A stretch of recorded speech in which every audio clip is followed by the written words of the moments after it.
तो भोजपुरी के trending star का गाना आ गया पायल आप लोगों को भी बता दे।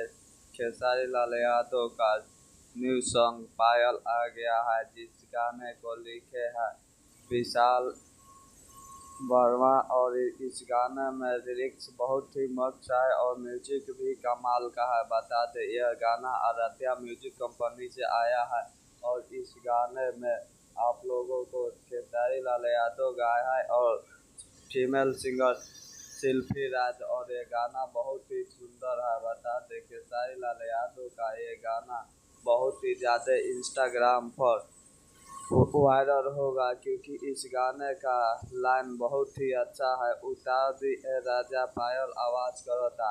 आप लोगों के बीच ये गाना आ गया है, आप लोग जाके आराध्या म्यूजिक में इस गाने को सुन सकते हैं। और बता दें खेसारी लाल यादव का न्यू सॉन्ग जो कि पायल आ गया है और इस गाने को बहुत ही अच्छा वीडियो क्वालिटी भी है। जिस प्रकार से वीडियो होना चाहिए उस प्रकार से वीडियो है खेसारी लाल यादव का न्यू सॉन्ग का। और ये गाना बहुत ही सुपर हिट है और दर्शकों का मानना है कि ये गाना बहुत जल्दी 100 मिलियन पार करेगा खेसारी लाल यादव का। और आप लोग भी जाके सुने, हम गाना सुने हैं, गाना बहुत ही अच्छा है। आप लोग को कैसा लगेगा गाना कमेंट बॉक्स में बताइएगा। लेटेस्ट न्यूज़ जानने के लिए हमारे यूट्यूब चैनल को सब्सक्राइब कीजिएगा। वीडियो देखने के लिए धन्यवाद दोस्तों।